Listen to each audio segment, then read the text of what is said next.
Je voudrais vous parler du sujet des aveugles, conjusion des aveugles.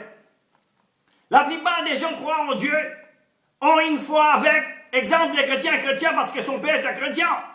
L'hindou est hindou parce que son père est un hindou. Le bouddhiste est bouddhiste parce que son père est un bouddhiste. Un musulman est musulman parce que son père est un musulman. La majorité des gens dans le monde suivent aveuglément la religion de leurs parents. Il utilise son intellect pour nier l'existence de Dieu, indépendamment du concept ou des qualités de Dieu qu'il a appris dans sa religion. Certaines choses qu'il ne lui semble pas logiques. Un croyant doit croire en Dieu et utiliser son intelligence. Nous avons tous les droits d'exprimer notre avis. Le but d'un sujet ou d'une religion en ce qui concerne. Comme nous avons tous les droits de choisir celui qui nous convient le mieux. Pas des contraintes en religion. Je pense que nous sommes assez mûrs pour exprimer nos opinions et nous nous respectons les uns les autres et quelles que soient nos couleurs, opinions, religions et idéologies. Il est important pour tout homme de se renseigner sur sa doctrine, si ce n'est pas contraire à la raison. Vous pouvez être très intelligent, être diplômé des meilleures universités du monde et devenir expert dans certaines sciences ou dans des domaines sans vous poser des questions sur la croyance ou la doctrine. Définition des religions en anglais, Oxford Dictionnaire. La croyance est l'adoration d'un pouvoir de contrôle sur humaine, en particulier un Dieu ou des dieux personnels, idée sur la relation entre la science et la religion. La plupart des croyants ont-ils réellement lu les livres saints, textes bouddhistes, Védas, Bible, Coran, du début à la fin? Je ne sais pas être irrespectueux, mais je remarquais de plus en plus que beaucoup de croyants n'ont pas réellement lu les livres entiers, plus comme des pièces ici et là. Imaginez qu'un médecin serait comme ça. Vous ne pouvez pas vous appeler un médecin, sauf si vous avez terminé les livres, donc vous avez besoin d'étudier. C'est quelque peu controversé, mais on peut dire la même chose pour pratiquer au nom de Dieu, sans appeler les noms. Comment pouvez-vous prétendre être un pratiquant au nom de Dieu si vous êtes trop paresseux pour lire les livres? Par conséquent, si l'on étudie soigneusement les chrétiens hindous, nous comprendrons et réaliseront les concepts corrects des dieux dans l'hindouisme.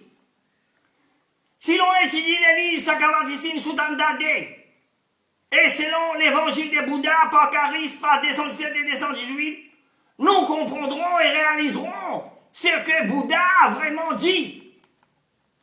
Si nous lisons la Bible, examinons soigneusement tous les versets soulignés en rouge, et il est écrit en lettres rouges dans la Bible, c'est-à-dire les mots qui sont parlés par Jésus lui-même, paix la mission sur lui.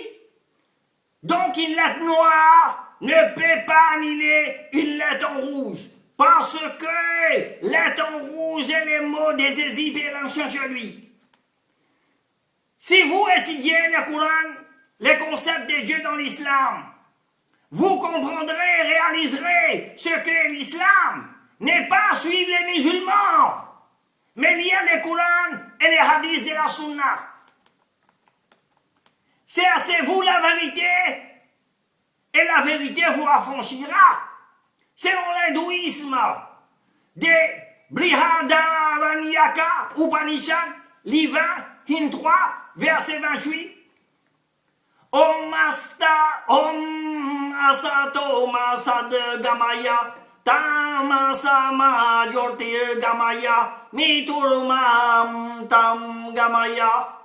Signification: Seigneur, ne me laisse pas dans irréalité de la servitude du monde phénoménal, mais conduis-moi vers la réalité, dit soit éternel. Seigneur, ne me garde pas dans l'obscurité de l'ignorance, mais conduis-moi vers la lumière de la connaissance spirituelle.